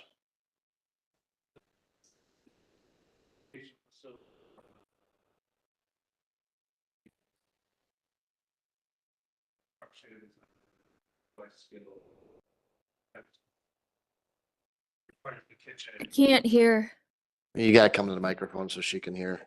But in essence, is it used during the school year, every day, all day? Or is this a part-time? It's every day, all day. It's for 21, education up to 21 in life skills. But I think there's some transition going. You could probably comment a little more on that. Yeah, it is currently under lease to the school district. They do use it pretty much every day during, the 8 o'clock to 4 o'clock hours. They have students in there. There are also rec programs in the evening that utilize it. We have had some discussion with the school district on this. The building is old. It needs a new roof. It needs some significant improvements. And, asked the superintendent if their plan is to stay there in the long term, and then we need to talk about those improvements. And he's indicated they are going to look for some other options. They may be moving out of there, but they will be in there through the end of this year anyways, the end of the school year. I think our facilities use study would give us some guidance as to continued use of that, so. Okay. Trustee Baum, anything further, please? I need some time to digest a little bit more. So if anybody else has any questions, I'll relinquish the mic Thank you. for now. Trustee Cutts? Trustee Peeper, please. No, the only thing that comes to mind is whatever's being used at the Survive Alive house, would they be able to utilize the Fire Station 1 on Park Avenue? Fire Station 1, yeah. That's an excellent question. That we still have no purported use. Administrator Cricklow is going to answer that for us.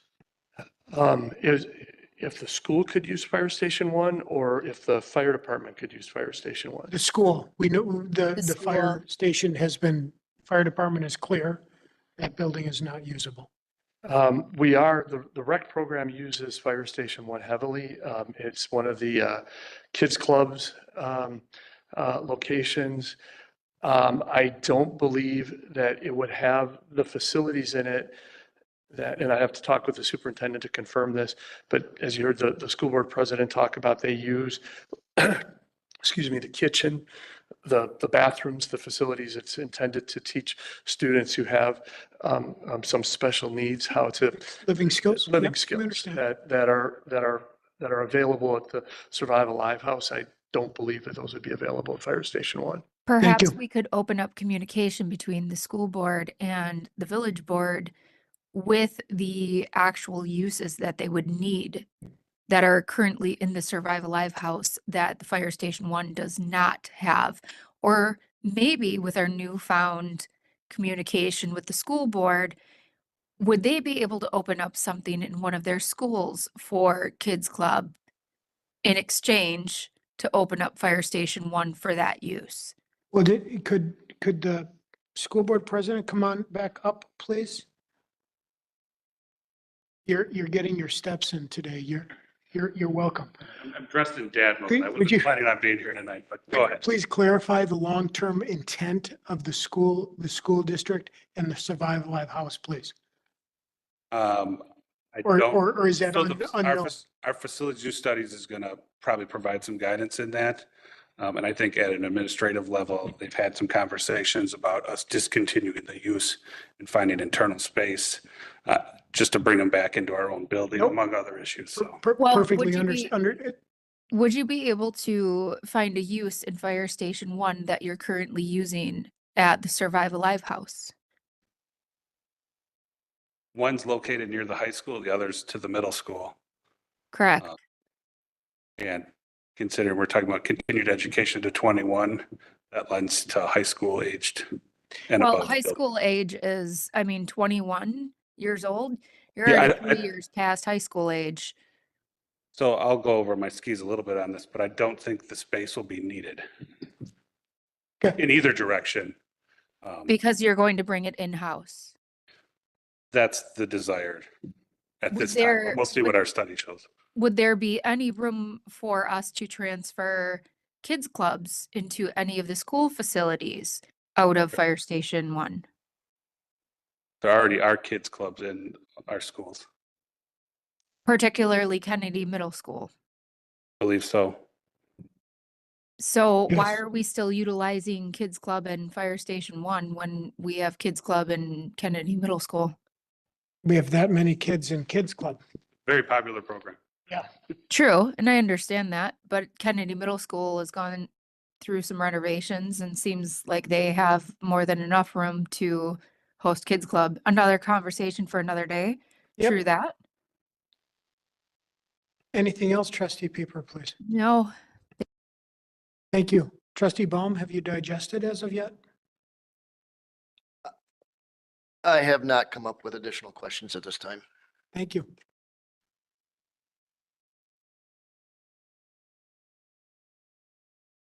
Any other thoughts for item E, please, at this time?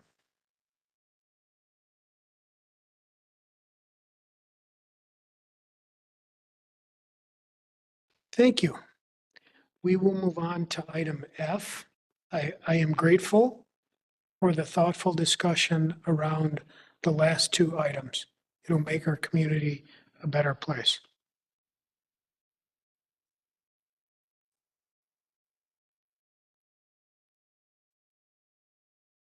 I believe contract with McMahon for executive selection services. It appears as if Administrator Cricklow would like to talk about this. Yes, thank you. As was noted earlier in the meeting, and congratulations are definitely in order for Chief Snow. He's informed the village that he's planning to retire around the beginning of January. I did have a conversation after we were notified with the village president and the chair of the Police and Fire Commission about going forward with the process for hiring the next police chief for the village of Germantown. There was a general agreement that the Police and Fire Commission, who is by statute responsible for that process and controls that process, to receive some outside assistance. This is a very big decision for the village of Germantown, and having some outside expertise in the process, I believe would be beneficial, and it seemed to be agreed upon by the Police and Fire Commission chair as well as the village president. I want to make clear, though, that there's one thing that this is not, and this is not a proposal to do a national search or to go out or to define in any event what that process looks like. That is a decision for the Police and Fire Commission to make. And I know there's been a lot of discussion. I've had folks contacting me. There are a number of very strong internal candidates for the police department, and what that process looks like is going to be up to the Police and Fire Commission.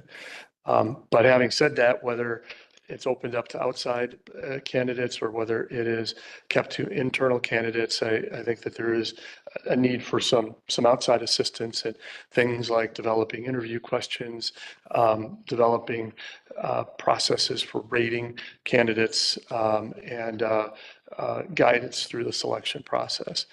I have a proposal here from McMahon and Associates. They are the individual who would be working on this project, if this is approved, is Jeff Romer, who some of you may remember helped with the process in the fire department when we had a vacancy in the fire chief position. He has experience. He's done a number of these selections, both for police chiefs and for fire chiefs. He has experience both as a police chief and a fire chief in the state of Wisconsin.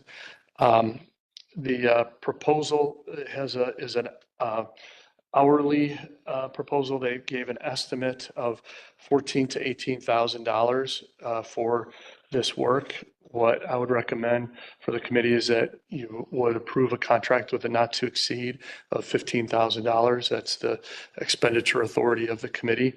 I think I did not go out for multiple proposals in large part because this is a time sensitive process. I would like to try to get this started as soon as possible. The Police and Fire Commission is having a meeting on November 19th to kick off the process on their end.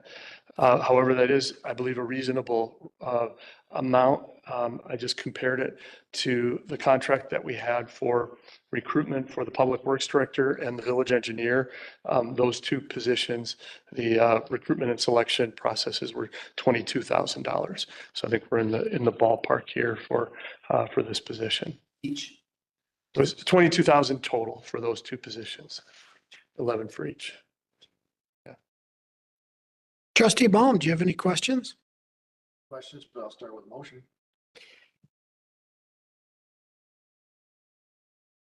You ready? I'm ready. Make a motion to approve to go to contract with McMahon and Associates for a not to exceed price of $15,000 as presented in the submittal. Second. We have a motion and a second. Any discussion, please? I think it's a good idea to put this out there, and if there's people that are outside of the police department that want to apply also, I just think it opens it up to them to be able to look at all the qualified candidates and just pick the best candidate. So I think it's a good thing. Trustee Baum, please. I remember working with McMahon when we were dealing with the fire department, and they were very attentive, very informative, and they did a fantastic job back then. I expect them to do the same thing for this. So I'm happy to recommend it. Any other comments? Okay, I have a fair number of them. If if we believe that the candidate is an internal candidate, I would suggest that we would want to go through those interview processes before we spend $15,000, not as part of that, because that we may not need to spend that money at all. If we're hiring a firm to develop behavioral interviewing questions to spend $15,000, we should have kept those questions on file from last time. We don't need to spend $15,000 to give to a search and recruiting firm if we have appropriate internal applicants. May I just share my thoughts, or are you looking for a response or? You may share your thoughts. This is something I know at least a little bit about. Couple of thoughts. First of all, it's been how long since the last time we went through a different process when Chief Snow was hired? It was a planned succession that was approved in advance. So, And did that process work out for us? it did. We don't have that in place like we did when Chief Snow took the position. So the last time we went through a competitive process for a chief position was 20 years ago, 25 years ago, I'm guessing. So We there, don't have another Chief Snow otherwise. There is no other Chief Snow. There is no other Chief Snow to take his place. There isn't. And I think I support this process, honestly, because Chief Snow was a shoo-in for Chief Hale's position for years, many years before Chief Hale retired. It would always have been Chief Snow. Chief Snow has filled his shoes and then some. But now to fill Chief Snow's shoes, that is going to be an extremely difficult process, even with the talent we have inside. I think we do need to open it up and open it up to all candidates, because we do have a very green police force currently as is. And if we take somebody from inside the force and promote them within, we are going to be taking, again, one of the the very few experienced, long tenure employees in the police station. And we are going to be replacing them again with who? Somebody who is green. Mhm. And Yeah, or if we don't take them, we'll be providing that person a reason to leave. Correct. You're correct. But and honestly, with the culture of the police station and filling such enormous shoes as Chief Snow's, I think we are going to need to look outside of the village, because the amount of respect that he has earned from his colleagues, from his employees, it's unheard of. It's extraordinary. And I'm not just saying, I get nothing out of putting Chief Snow on a pedestal, and I'll keep Chief Snow on a pedestal because that's where he belongs. But He's in the process of rescinding his resignation as you speak, trustee I Peeper. would love Please- nothing please more, keep but that going. would not do anything for his family and loved ones that he deserves to spend his retirement with. And I applaud his retirement and doing what's best for him and his family. I do. Chief Snow would like to say a few words, please. Thank you for that. What I would say is just to remind everybody, though, that the Police and Fire Commission has a full authority on whether or not, and they'll decide that next week, whether or not they are going to go outside. I feel very strongly that our very best qualified candidates are inside this department. I understand some of the concerns that were issued about, losing that experience, but man, we have such an outstanding department, so talented, so gifted. And if you look at the experience there, you're talking about people with anywhere from 10 to 25 years of experience. We're not talking about people who've just been doing the job for a few years. But again, we're getting ahead of ourselves, because at the end of the day, the Police and Fire Commission has the full authority next week to say we're going to stay inside or we're going to go outside. It's So thank you. So is this with us? Because why is this here and not with another committee? This is with Public Safety Committee because the Police and Fire Commission does not have authority They to don't approve have a a budget. contract. Yeah, dang it. So, and I would just suggest, and what Chief Snow said is 100% correct. You know, there's a lot of good opinions and good discussion and thoughts about how the Police and Fire Commission can proceed. I don't know for sure what they're going to decide next Tuesday when they meet on this. In my opinion, and I understand Trustee Hudson, exactly what you're saying about not needing the full gamut of you know, developing ads and that kind of thing that sometimes these firms do. But I do believe even if it's internal candidates, that helping with the selection process is something that would be of value to the Police and Fire Commission, and maybe even especially if there are multiple internal candidates, providing some you know, professional, objective, outside processes to assist the Police and Fire Commission through that. I thank you for your thoughts. Trustee Bone, please.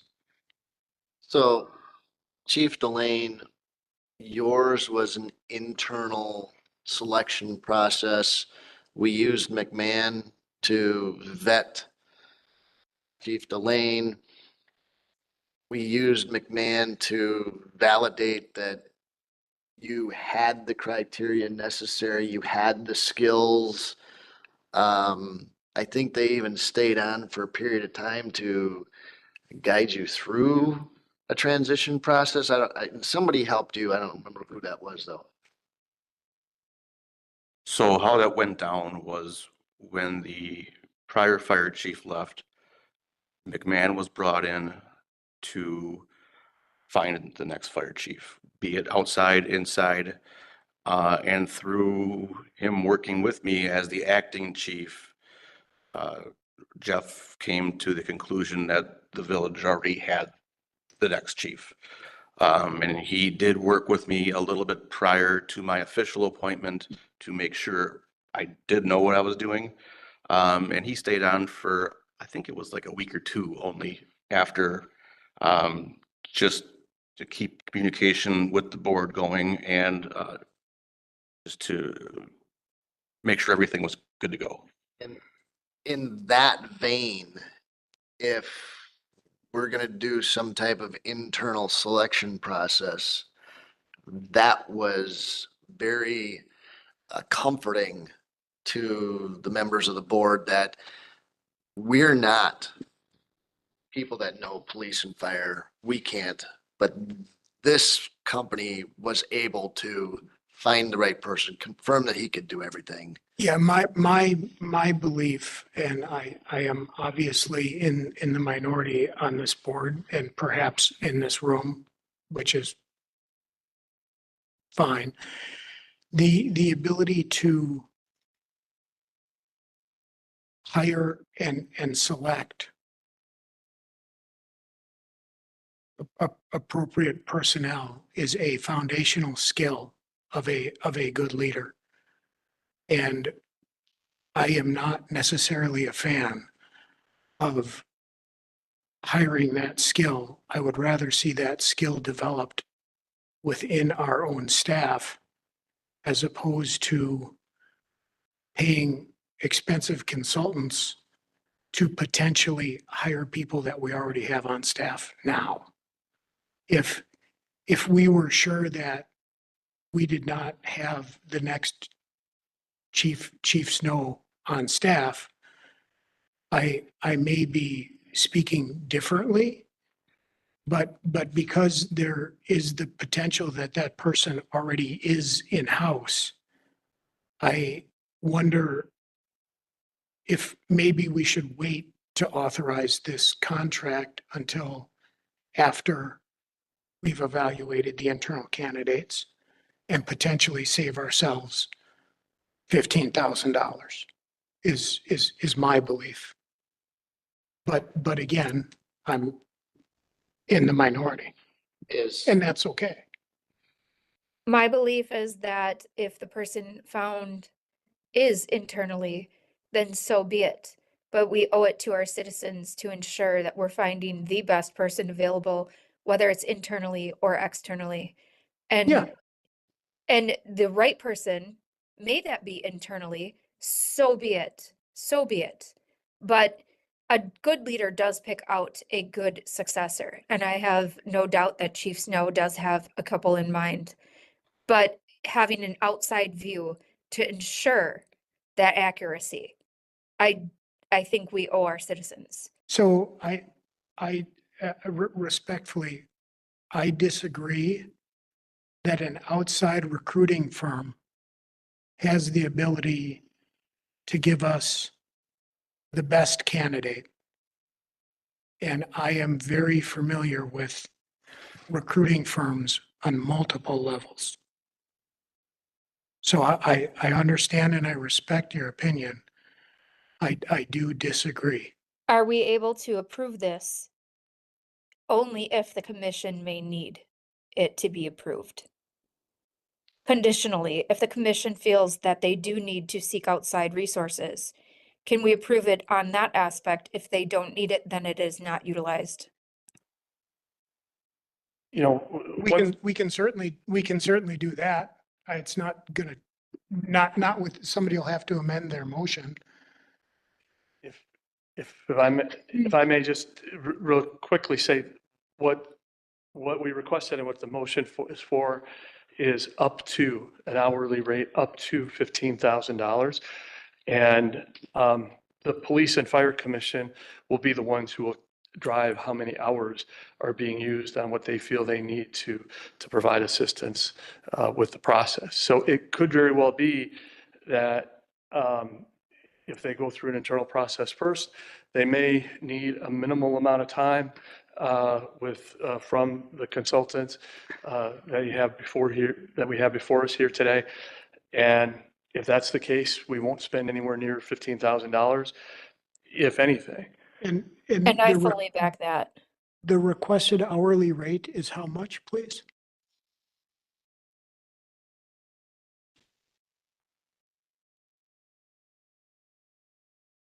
Need my glasses here.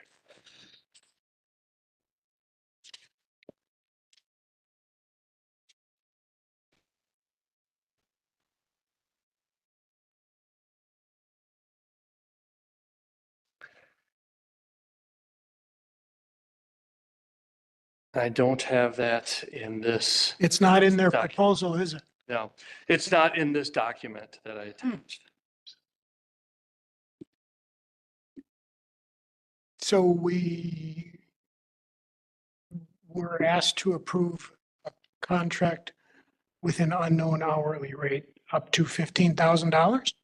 I'd like to Yes. make an amendment to the motion and approve the contract at an hourly rate, whatever that comes out to be, that is reasonable. For the commission to use as needed. To not exceed Well, 15,000. there's a motion on. And on I'm, the and table. I'm making the amendment, I'm making an amendment on the motion. And could you kindly restate that, please? Sure. The amendment to the motion would be for the Police and Fire Commission to utilize the funds as an hourly basis, on an hourly basis. That is a reasonable amount per hour. That does not exceed $15,000. That they can use as an as needed basis. Thank you. Is there a second, please? I'm not sure how that differs from the original motion. The Just original motion was giving them $15,000 flat I'll out. second for discussion. Thank you. There's a motion and a second. Discussion, please. Trustee Cutts. As part of the amendment to say like the reasonable hourly rate, how are we determining what that is? That is what my concern is. What I view as reasonable is not what the government views as reasonable. I would look at what the contractor has charged for an hourly rate in past projects.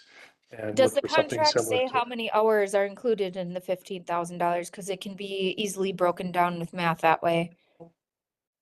The agreement says 14 to 18. 14 to 14 to 18 hours. 18 hours. No, 14 to $18,000. It They does gave a not, range. That's the challenge we're having is we Yeah. can't locate the hours or the dollars for the 15,000. It, neither of the two is in what they are proposing. well, reasonable, I would say, is between $100 to $300 per hour.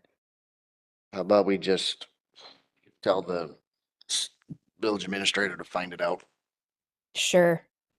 We need this tonight. They do need it tonight. Is that what I heard? No, they don't need it tonight. Well, it has to go to the village board on Monday anyway. Not if it's $15,000.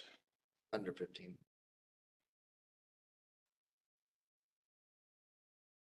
And of course, none of these people are here to advocate for this.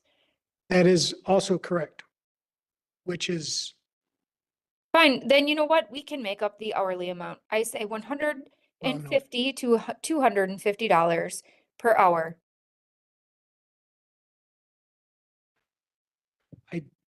don't know if we can do that. We can do whatever we You want. can set the terms of what the agreement would be. If they agree to $150 to $250 an hour on an hourly basis, then my motion can stand as is. And they could say, no, they don't want to do it. They can say no, and I that's don't want fine. Then they lose out on the money and we can revisit during the village board meeting when we have more information. Or Based our next on, meeting. based on my experience with this contractor and others that are similar, I think I'm pretty confident that the rates that they would be charging us are between $150 and $250 an hour. Did I did guess not- right or did I guess right? I would like to point out that $250 per hour is the equivalent of $520,000 per year.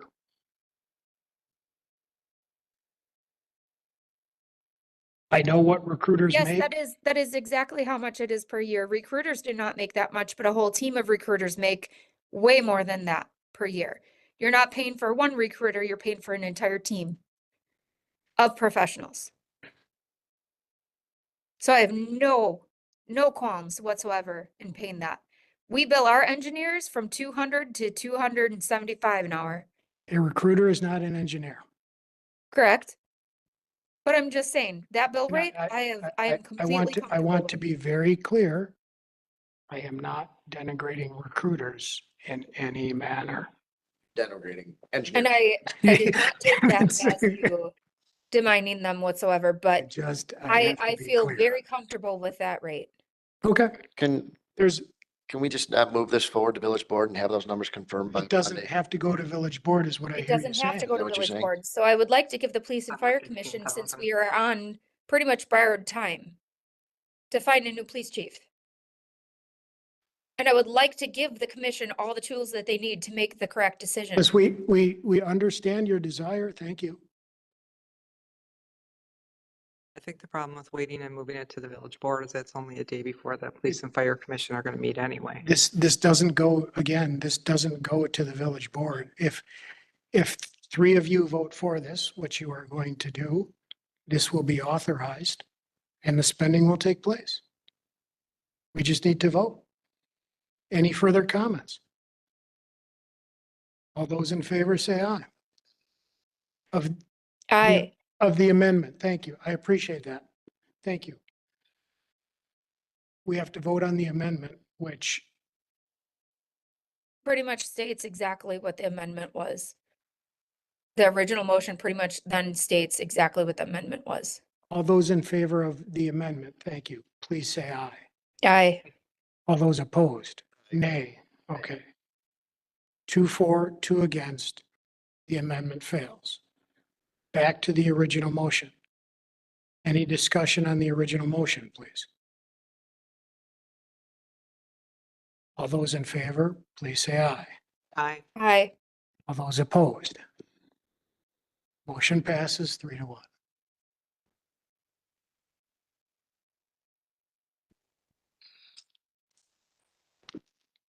That takes us to the end of the agenda for this evening.